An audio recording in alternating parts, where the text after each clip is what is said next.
بسم اللہ الرحمن الرحیم الحمد للہ رب العالمین والصلاة والسلام علی سید الانبیاء والمرسلین اما بعد. محترم سید فرحان احمد صاحب جن کی کوشش اور جن کی کاوش اس شہر کے قوم و ملت کے لیے جتنی زیادہ ہوتی ہے اس کو فراموش نہیں کیا جا سکتا.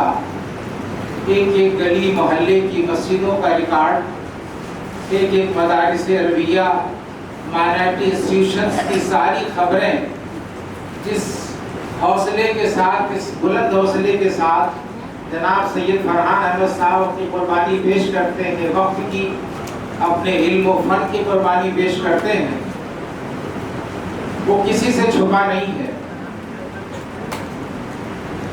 آصف محمود صاحب جو اس انسٹیٹیوشن کے سنچالک ہیں اور بہت ہمت و حوصلے کے ساتھ کام کر رہے ہیں، میں ان کو مبارکباد پیش کرتا ہوں. اس کے ساتھ ہی ساتھ جناب قاری انس صاحب جو کبھی میرے شاگرد بھی رہے ہیں اور آج اس شہر میں اس بڑھ چڑھ کر کے تمام مدارس عربیہ میں اور اپنا خود کا ایک مکتب چلاتے ہیں اور مختلف مکتبوں کے اندر آپ کا بڑا ہی رول رہتا ہے. کئی کتابوں کو لکھ چکے ہیں اور ساتھ ہی ساتھ میں تمام تقاریر اور تمام ان کی ویڈیوز شائع ہوتی رہتی ہیں، جس سے ہم آپ کو بڑے حوصلے ملتے ہیں. تو قوم و ملت کا جو کام ہماری قاری انس صاحب کر رہے ہیں وہ بہت ہی قابل ستائش ہے. اس کے ساتھ ساتھ حافظ رحمت علی صاحب بھی بہت زیادہ پیش رہتے ہیں کسی بھی معاملے میں، اور میں اس علاقے کے پارشد جناب نور محمد صاحب کو بھی مبارکباد پیش کرتا ہوں کہ وہ اس میں تشریف لائے اور ساتھ ہی ساتھ میں انہوں نے وعدہ کیا کہ اس گلی محلے کو اس طرح چمکا دیں گے کہ ہماری نونہال بچے جو اس سنستھا میں چل کے آتے ہیں انشاءاللہ العزیز وہ بہترین روڈ پر چل کر کے آئیں گے. ساتھ ہی ساتھ علی احمد صاحب جو اس انسٹیٹیوٹ کے مینیجر ہیں، میں انہیں بھی مبارکباد پیش کرتا ہوں. ساتھ ہی ساتھ پرسن بھائی، پرسین بھائی اور امریش بھائی کا بھی میں شکر گزار ہوں کہ اتنا زیادہ انہوں نے اس کو سجانے بنانے میں اپنا بہترین رول ادا کیا. اور تمام ملازمین اور ساتھ ہی ساتھ میں یہاں کے جنہوں نے بھی جس لیول پر خدمت کی ہے ان کو بھی مبارکباد پیش کرتا ہوں. ساتھ ہی ساتھ میڈیا اور تمام اس ویڈیوگرافی کرنے والے ہمارے عزیز طلبہ اور یہ طالبات جو ہمارے سامنے بیٹھی ہیں، میں ان سب کا بہت مبارکباد پیش کرتا ہوں. آج کا ٹاپک ہمارے سید فرحان احمد صاحب اور انس صاحب نے جو طے کیا ہے کہ علم کی کیا اہمیت ہے اور ہمارا کھویا ہوا سرمایہ علم کیسے اسے ہم پھر سے بحال کر لیں. تو مجھے آج بہت خوشی اس بات کی ہو رہی ہے کہ میں دیکھ رہا ہوں کہ بچوں کے مقابلے میں بچیاں سب سے بڑھ کے حصہ لے رہی ہیں. ابھی ایک سمر کیمپ ہمارے کالج میں خود چل رہا ہے، وہاں بھی میں نے دیکھا امام باڑہ جیسے اسکول اور تمام سارے کالج کی بچیاں سب سے زیادہ رول ادا کر رہی ہیں. 100 بچیوں کے آس پاس. میں بھی خود اس دن وہاں پر میری کلاس تھی اور مجھے ایک ٹاپک ملا تھا کہ انٹرمیڈیٹ کے بعد کیا کریں. تو پھر وہاں بھی میں نے دیکھا کہ جتنا ذوق بچیوں کے اندر اللہ تعالیٰ نے اس وقت ڈالا ہوا ہے بنسبت بچوں کے، وہ دیکھنے سے بنتا ہے. تو الحمدللہ مجھے یہاں بھی بڑی خوشی ہو رہی ہے کہ ہماری بچیاں بڑھ چڑھ کے رول ادا کر رہی ہیں، اور فخر اس بات کا بھی ہے کہ یہ بچیاں تو بھی بچیاں ہیں، لیکن آنے والے مستقبل میں انہی کے بطن مبارک سے ایک سے علماء بھی پیدا ہوں گے، حفاظ بھی پیدا ہوں گے، اور نہ جانے کیا کیا دانشوران قوم بھی پیدا ہوں گے، اور انہی کی پرورش سے انشاءاللہ ہمارے معاشرے میں بہت بہتری پائی جائے گی. تو اس بات کی بہت ہمیں خوشی ہے. تو آگے بات کو ہم شروع کریں گے کہ میری پیاری پیاری بچیوں، سب سے پہلے سوال یہ دیا گیا تھا کہ علم کیا ہے. یہاں اگر ڈارک کمرہ ہوتا تو میں اس کو پریکٹیکل کر کے بھی دکھا سکتا تھا علم کیا ہے. علم روشنی. اگر اس ٹیوب لائٹ کو بھی ہم بند کر دیں تو یہ مکمل اندھیرا ہو جائے گا اس کمرے میں. اسی طرح سے ہمارا جسم ہے. ہمارا جسم ایک کھوکھلا بیلن، ایک کھوکھلا ایک ڈرم ہے، اور اس ڈرم کو اگر ہم چاروں طرف سے بند کر دیں تو اس کے اندر کیا ملے گا؟ کوئی روشنی نہیں رہی، اندھیرا رہے گا، ڈارکنیس رہے گی. ویسے کہ ہمارا جسم ایک کھوکھلا گولا ہے، اور اس گولے کے اندر بہت ساری فیکٹریاں تو لگی ہوئی ہیں، لیکن اس میں سب میں اندھیرا پایا جا رہا ہے. اگر ہم اس کے اندر ایک چراغ رکھ دیں، ایک روشنی رکھ دیں، تو اس چراغ سے پورا ہمارا جسم روشن ہو جائے گا. حضرت سیدنا آدم علیہ السلام کا مجسمہ جب اللہ تعالیٰ نے مکمل بنا دیا تو پھر وہ روح جب اس میں داخل ہوئی تو کہا میرے پروردگار بڑا اس میں اندھیرا ہے، بڑا اندھیرا ہے، اس میں کمپلیٹ ڈارکنیس ہے، میں اس میں قرار نہیں پا سکتی. تو روح کی اس ریکویسٹ پر اللہ تعالیٰ نے حضور صلی اللہ علیہ وسلم کے نور مبارک کو رکھ دیا اس جسم کے اندر. اور پھر جب نور کو رکھا، وہ علم کو رکھا، تو حضرت آدم علیہ السلام کے اس مجسمے کے اندر جب روح پھر سے داخل ہوئی تو اس کو قرار اور سکون مل گیا. تو یہ جو روح تمہارے اندر رہ رہی ہے، جسے تم بولتے بھی ہو، سارے کام کرتے ہو، یہ ساری کی ساری چیزیں کیا ہیں؟ یہ ساری کی ساری چیزیں کی روشنی تبھی ہے جب اس کے اندر علم ہوگا. اگر علم نہیں ہوگا تو تعلیم نہیں ہوگی، علم نہیں ہوگا تو یہ کمپلیٹ ڈارکنیس ہے، کمپلیٹ اندھیارا ہے ہمارے جسموں کے اندر. ہمارا جسم روشنی سے تبھی جگمگائے گا جب ہم اس کے اندر ایک چراغ رکھیں گے. اور چراغ دراصل وہ کیا ہے؟ وہ نور الہی ہے، وہ نور ہے، وہ علم ہے، جس کو ہم یہاں سے شروع کر کے اور انتہا تک پہنچ جاتے ہیں. سب سے پہلے مکتب میں ہمیں قرآن مجید پڑھانا سکھایا جاتا ہے، اس کے ساتھ ہی ساتھ تمام علوم اور فنون سکھاتے چلے جاتے ہیں. آج دیکھیں آپ، یہ اللہ تبارک و تعالیٰ نے جب اس قرآن مجید کو نازل کیا تو سب سے پہلے کیا پکارا، کیا کہا؟ اقرأ باسم ربک الذی خلق. اقرأ باسم ربک الذی خلق، اس کے کانٹیکسٹ میں دیکھیں اقرأ پہلے کیوں کہا گیا؟ پڑھیے، پڑھنے کی وکالت اللہ تعالیٰ نے کیوں کی؟ سب سے پہلے علم حاصل کرنے کی وکالت اگر کسی نے کی تو میرے اللہ نے کیا، اور کہا اقرأ باسم ربک الذی خلق، یعنی اے میرے محبوب پڑھیے. حضور کو مخاطب کر کے کہا گیا ہے میرے محبوب پڑھیے. اور پڑھنے کی وکالت کا مطلب یہ نہیں ہے کہ ہم جو ہے وہ صرف یہاں سے ابتدائی تعلیم حاصل کرنے کے بعد یہاں سے رخصتی لے لیں. اور آج کے معاشرے میں تو صرف جو بچیاں ہیں ان کے لیے کہہ دیا جاتا ہے کہ صاحب وہ تعلیم حاصل کریں گی، اس کے بعد ان کو تو آخر کار میں جھاڑو برتن ہی کرنا ہے، اور اس کے بعد ان کو گھر سے ودا کرنا ہے. یہ ہر والد کا پہلا خواب یہی رہتا ہے کہ کتنی جلدی سے جلدی ہم اس بچی کو اپنے گھر سے دور کر دیں، یعنی ہم اس کا نکاح کر کے اس کو دوسری زندگی بسا دیں. لیکن یاد رہے اس باپ کو جس کے گھر میں ان بیٹیوں نے جنم لیا ہے، اس کو چاہیے کہ اس کو اتنا تعلیم دلا دے جس سے پوری پوری نسل روشن ہو جائے. تو میرے عزیز بچیوں، یاد رکھو کہ تمہیں علم حاصل کرنا ہے. اور یہاں تک کہ علم کا مطلب یہ نہیں کہ کلاس 8 تک پڑھ کے چھوڑ دیا، انٹر تک، یہ ہائر ایجوکیشن تک بھی جانا ہے. دشواریاں آئیں گی، پریشانیاں آئیں گی، آپ کے والدین قطعی طور سے آپ کو الاؤ نہیں کریں گے کہ ہم ہائر ایجوکیشن کی طرف جائیں. لیکن میرے عزیزوں، میری بچیوں، یاد رکھنا کہ تمہیں جد و جہد کرنا پڑے گا، تمہیں قربانی دینی پڑے گی ہائر ایجوکیشن اور اعلیٰ تعلیم حاصل کرنے کے لیے. اعلیٰ آج آپ کو شپت لینا ہے. اتنی ننھی ننھی بچیاں بیٹھی ہیں جن سے مخاطب ہو کر کے میں گفتگو کر رہا ہوں. یاد رکھیے کہ آج آپ کو ہمارے بھی شپت لینا ہے، ان بچوں کو بھی، ان بچیوں کو، کہ تمہیں کم سے کم یہاں پر گریجویٹ کی تعلیم لینی ہے، پوسٹ گریجویٹ ہو کر کے ہی دم لینا ہے. یہ اگر والدین چاہتے ہیں کہ ہم اس کا نکاح کر کے دور کر دیں تو کوئی فرق نہیں پڑتا، ان کے والدین کے حکم کو آپ کو لبیک کہنا ہے. لیکن یاد رہے، کیا نکاح ہو جانے کے بعد، کیا ہم سسرال چلے جانے کے بعد ہمارا تعلیم کا سلسلہ رک جانا چاہیے؟ قطعی نہیں رکنا چاہیے. یاد رکھیے، قطعی نہیں رکنا. جس کو ذوق ہے، جس کو اعلیٰ تعلیم حاصل کرنا ہے، چاہے وہ نکاح ہو جائے، چاہے وہ آگے بڑھ جائیں، اور دشواری کتنی کیوں نہ ہو، لیکن وہ بچی ہر حال میں تعلیم حاصل کر کے ہی رہے گی. انگریزوں نے یہ جو تعلیم کا معیار بنا دیا نا، کہ جب وہ بچہ تھوڑا آگے بڑھتا ہے تو آرٹ سائڈ سے پڑھتا ہے، کامرس سائڈ سے پڑھتا ہے. سن 1880 میں جب انگریزوں نے نظام بنا دیا، آج ہم سائنس اور آرٹ اور کامرس کے 3 گروپ میں بٹے ہوئے ہیں. جو سب سے کمزور بچہ ہوتا ہے وہ آرٹ گروپ میں پڑھتا ہے، اس کے بعد جو تھوڑا سا زیادہ رکھتا ہے وہ کامرس میں جاتا ہے، اور جو زیادہ عقل والا ہوتا ہے وہ سائنس سائڈ سے پڑھتا ہے. یہ جو 3 چیزیں. اور آج کے دور میں بہت بڑی بات آئی فیل اور پاس کا. فیل اور پاس کا یعنی اگر ایک لڑکے نے وہی کتاب پڑھی اور اس نے 39 نمبر حاصل کیے تو پتا چلا کہ وہ لڑکا وہ فیل ہو گیا، اور جس نے 40 حاصل کیے وہ پاس ہو گیا. یعنی کسی تعلیم کا معیار جو علم ہے وہ فیل اور پاس پر ڈیپینڈ ہونے لگا.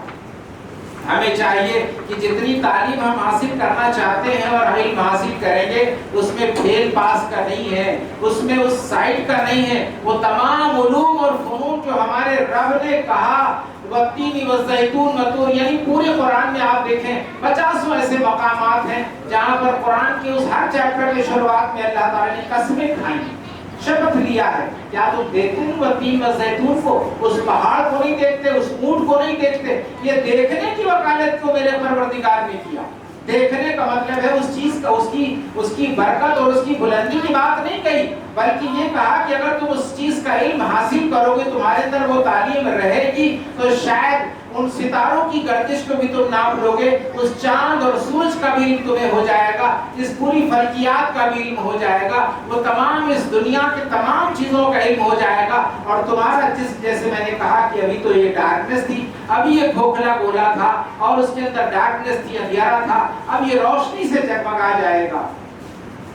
جب قرآن کی تحقیقات پر دوسری قومیں آتی ہیں اور کہتی ہیں صاحب وہ انگریزوں نے جو کیا وہ کیا، انگریزوں نے یہ ایجاد کیا، انگریزوں نے وہ ایجاد کیا. بہت پہلے میں نے تمام سائنس کی کتاب سے بہت سارے مقامات پر میں یہی کہتا ہوں کہ 600 سے 800 سال تک ہمارا اتنا زبردست عروج تھا کہ ہمارا ہر بھائی ہمارا مصر میں چلے تو مصر کی مٹی کو کیمیا کہا جاتا تھا، کیمسٹری وہیں سے ایجاد ہوتی تھی. اس طرح سے عرب پورا علم سے جگمگاتا تھا، اور وہاں جتنے بھی سائنٹسٹ ہوئے ہیں، میتھمیٹیشین ہوئے ہیں، بایولوجسٹ ہوئے ہیں، جتنے خون کی رگوں کا، میڈیکل میڈیسن کا، انجینئرنگ کا، ساری ٹیکنالوجی 800 سال تک پورا عرب کی سرزمین جگمگاتا رہا. اور اس کے بعد وہی نام جو ہمارے تھے ان انگریزوں نے کہا ہم نے نام بدل دیا ہے، حضرت حیاک بن جابر کو گیبر کہہ دیا. اس طرح مقام بہت مختلف ہمارے پاس کتابیں ہیں، ان میں سارے سائنٹسٹ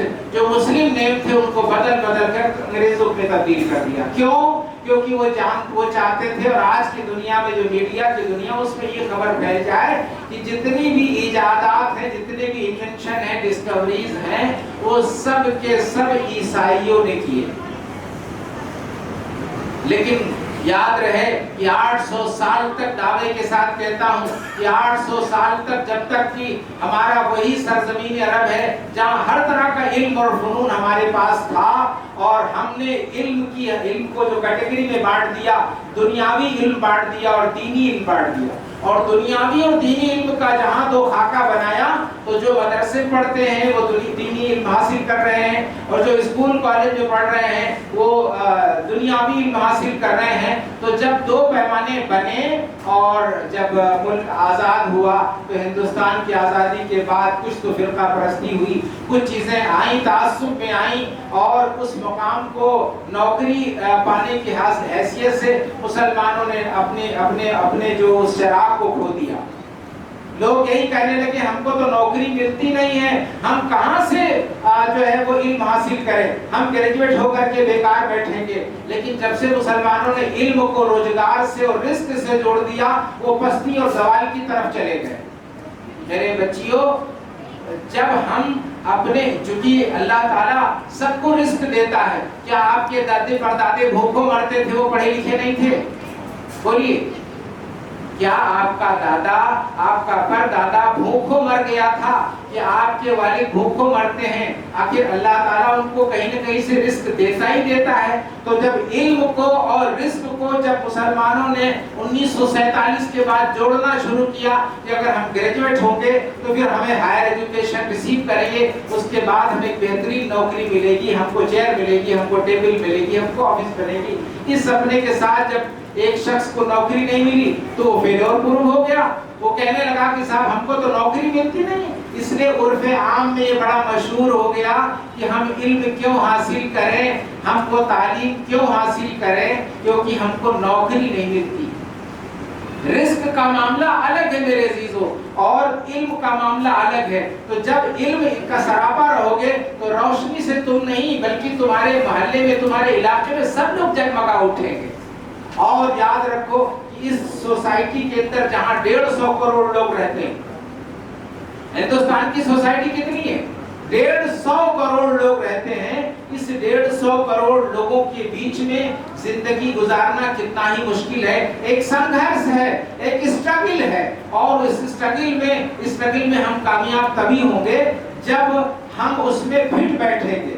ڈارون جو بہت بڑا بایولوجسٹ ہے، اس نے لکھا ہے اسٹرگل فار ایگزسٹنس، اپنے استھتو کی لڑائی کرنی ہے، اپنے وجود کی لڑائی کرنی ہے۔ آپ کہیں بہت بڑی تعداد میں لوگ بیٹھتے ہیں، ابھی بھی میں اس کا سروے بتا رہا ہوں، ایک چھوٹا سا مثال لے لیجئے، ایک گملے کے اندر، جو گملہ بڑا چھوٹا ہوتا ہے، اس گملے کے اندر 10 بیج آپ لگا دیجئے، چھوٹے چھوٹے پودے لگا دیجئے، 10 بیج اس میں ڈال دیجئے، اور جب پودا بڑا ہوگا تو اس میں ایک ہی پودا بڑا ہوگا، باقی 9 پودے مرجھا کے مر جائیں گے۔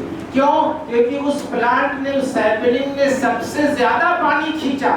9 پودے اس لیے مرجھا گئے کیونکہ ان کے اندر طاقت نہیں تھی کہ وہ اتنا زیادہ پانی اور منرل سالٹس کھینچتے اور پھر وہ توانائی لے کر کے نوجوانی کو پہنچتے اور بڑے پلانٹ میں تبدیل ہوتے۔ تو اسی لیے ڈارون نے کہا اسٹرگل فار ایگزسٹنس، اپنے وجود کی لڑائی کے لیے آپ کو سنگھرش کرنا ہے، آپ کو جدوجہد کرنی ہے، آپ کو قربانی پیش کرنی ہے۔ اور آخر میں اس نے کیا کہا کہ survival of the fittest, survive وہی کرے گا جو اس معاشرے میں پھٹ بیٹھے گا، ورنہ آج کی سوسائٹی میں آپ جھوٹ تک چلتے رہ جائیں، ایک گلاس پانی، 1 روپیہ بھی آپ دوسرے سے لے نہیں سکتے جب تک کہ آپ کے پاس ایک بہترین علم نہیں ہوگا۔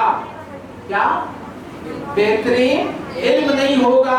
آج آپ دیکھیں کہ پوری دنیا ایک لیبر منڈی کی طرح سعودی عرب چلی جا رہی، بہت سارے بچے بیٹھے ان کے ابو وغیرہ سعودی عرب میں ہوں گے، پیسے کے اس میں وہاں پر جا چکے ہیں۔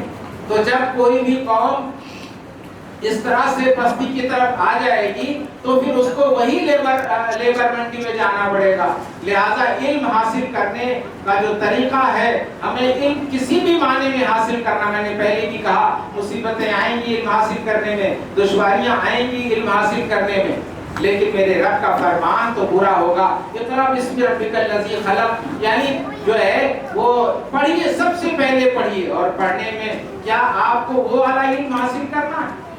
یہاں بچیاں بیٹھی ہیں، آپ کو بہترین مومنہ بننا ہے، پوچھا گیا، کسی بچے نے پوچھا تو کیا بننا چاہتے ہو؟ تو بچی نے کہا میں ڈاکٹر بننا چاہتی ہوں، اس بچے نے کہا میں انجینئر بننا چاہتا ہوں، اس نے کہا کہ میں آئی ایس سرونٹ بننا چاہتا ہوں، IPS بننا چاہتا ہوں۔ ہندوستان کی بڑی بڑی نوکریوں کی بات بچوں کے دل میں آتی ہے، لیکن یاد رہے کہ ابھی سے ہم کو چاہیے کہ ان کو بڑا بڑا خواب دکھائیں۔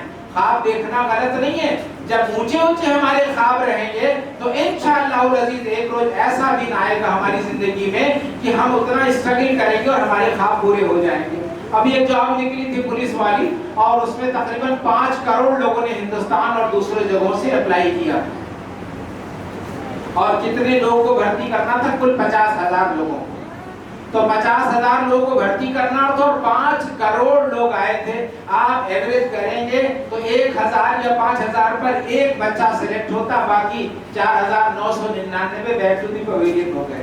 تو میں اسی لیے مثال دیتا ہوں کہ وہی گھوڑا جیتے گا ریس میں جس کے ٹانگوں میں سب سے زیادہ طاقت ہوگی۔ عربی گھوڑوں کی مثال اسی لیے نہ دی جاتی ہے کہ دنیا بھر کے تمام ایسے گھوڑے ہوتے ہیں جو دوڑنے میں اتنا زیادہ کامیاب نہیں ہوتے بلکہ عربی گھوڑوں کی ٹانگوں میں سب سے زیادہ طاقت ہوتی ہے، وہ تمام دنیا کے گھوڑوں کو پچھاڑ کر کے آگے نکل جاتے ہیں۔ تو یاد رہے کہ جو سب سے زیادہ پانی کھینچے گا وہی پودا اوپر جائے گا، جو سب سے زیادہ اسٹرگل کرے گا وہی اوپر جائے گا۔ تو اسٹرگل ہے زندگی میں، سنگھرش ہے زندگی میں۔ یہ علم جو تمہیں حاصل کرنا ہے، تمہیں قرآن بھی پڑھنا ہے، تمہیں حدیث کی تعلیم بھی لینا ہے۔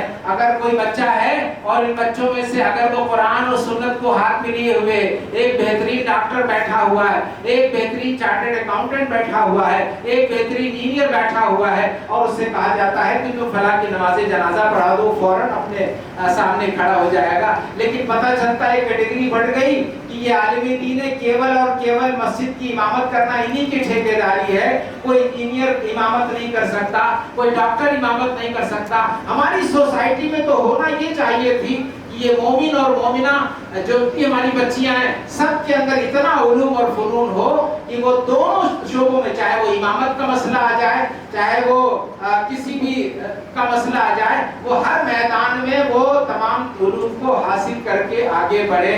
کیونکہ میری بچیوں یاد رکھو کہ صرف ایک علم تم نے حاصل کر لیا، قرآن پڑھ لیا، حدیث پاک پڑھ لیا، اب تو یہ تمہاری لیے روشنی بن گئی۔ لیکن وہ جو اللہ تعالیٰ نے کہا جن پر غور و فکر کرو، یہ جو جتنے ستارے اور جتنے چاند ہیں، جتنے سورج ہیں، جتنی بھی فلکیات میں چیزیں، ان پر غور کرنے کے لیے ایک بہترین تمہیں ایسٹرونٹ بھی بننا ہوگا، ایک بہترین ڈاکٹر بھی بننا ہوگا، ایک بہترین انجینئر بھی بننا ہوگا، نہ کہ صرف اور صرف یہ حاصل کرنے کے بعد تمہیں وہ بھی علوم حاصل کرنا۔ وہ کیٹیگری سائنس اور کامرس کی اور آرٹ کی نہیں ہوگی، اور فیل اور پاس جیسے میں نے کہا اس کی نہیں ہوگی، بلکہ تمہیں ہر میدان میں آگے آنا ہے، ہر شعبے میں آگے آنا ہے۔ جو بچہ یا بچی ہر علوم اور فنون کو حاصل کرے گا دراصل وہی بلندیوں کو پہنچے گا۔ اور آج جتنی سائنس کی قربانی ہو رہی ہے، میں دیکھنا چاہتا ہوں کہ انگریز جتنے بھی انگریز آئے انہوں نے کہہ دیا کہ صاحب جو ہے وہ سورج اس پرتھوی کے ارد گھوم رہا ہے، یہ سن روٹیٹس راؤنڈ دا ارتھ، ارتھ کے راؤنڈ گھوم رہا ہے۔ اور کسی نے کہہ دیا کہ یہ دھرتی جو ہے وہ سورج کا چکر لگا رہی ہے۔ تو ہمارے بہت بڑے مجددین ہوئے ہیں جنہوں نے 40 دلائل دے کر کے ثابت کیا۔ حضرت علامہ جو ہے احمد رضا خان صاحب رحمۃ اللہ علیہ، انہوں نے یہ دعویٰ کیا کہ اگر جو ہے وہ دھرتی گھوم رہی ہوتی آسمان کی طرف، وہ بھی ایک سائنٹیفک آئیڈیا ہوتا ہے۔ بہت بڑے وہ عالم دین تھے، لیکن سائنس اور میتھمیٹکس، ضیاء الدین جیسا میتھمیٹیشین جو علی گڑھ سے فرانس یا کسی دوسرے ملک میں جا رہا تھا، وہ بھی لوٹ کر کے اعلیٰ حضرت کے پاس آیا اور کہنے لگا اس میتھمیٹکس کا جواب ہمیں بتا دیجئے۔ تو کیا وہ عالم دین تھے لیکن ساتھ ساتھ میں بہت بڑے میتھمیٹیشین تھے کہ نہیں تھے؟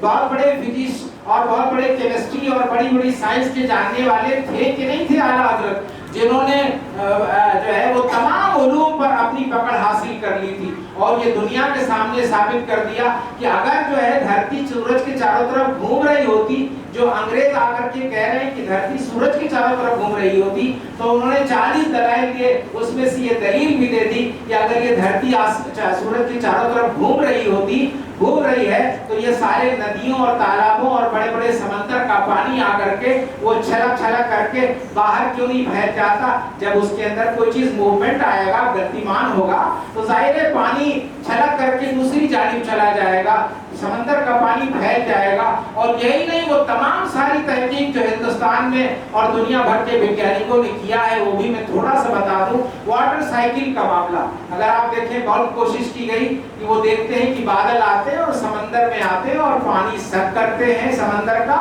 اور پھر وہ بلندیوں پر لے جاتے ہیں، پھر انہیں ہوائیں اڑا اڑا کے دوسرے علاقے میں لے جاتی ہیں، اور پھر جہاں آرڈر ہوتا پھر وہیں برسا دیتی ہیں۔ پانی ابھی وہ سالٹ بھی تھا، میرے قدرت کا نظام دیکھیے، میرے اللہ کا نظام دیکھیے، ابھی وہ پانی نمکین تھا، اور جب وہ ہوا میں گیا اور جب بہا تو یہ رین واٹر ہی جو اس کو ہارویسٹنگ کرنے کی بات کہی جا رہی ہے، اکٹھا کرنے کی بات کہی جا رہی ہے، آج کے دور میں پانی کمی ہے، یہی ہمارا ڈرنکنگ واٹر بنتا ہے۔ سمندر سے پانی سوکھتا ہے، پھر ہوائیں اڑا کر کے اس بادلوں کو لے جاتی ہے، اس علاقے میں بارش ہوتی ہے، وہی پانی۔ اب اس نظام فلکی کو جب انگریزوں نے دیکھا، انہوں نے غروب کرنا شروع کیا، انہوں نے واٹر سائیکل گروہ کیا، انہوں نے تمام یہ کیا. اب پتا چلا کہ پورے نظام کے لوگ یہی جان لیں گے جتنا بھی کام کیا وہ سارے کے سارے انگریزوں نے کیا، اور یہی بہت سب سے بڑی خرابی تھی.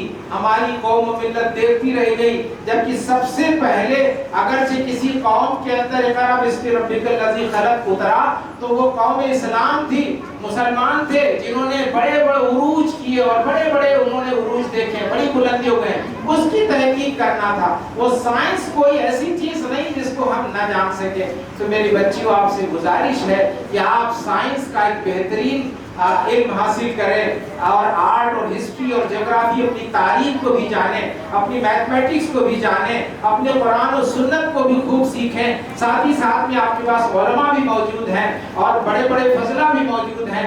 سب کے بیچ میں آپ جا کر کے وہ تمام علم، اکلوتا علم یہ نہیں کہ ہم نے قرآن و سنت کا علم حاصل کر لیا تو میں سے فراغت ہو گئی.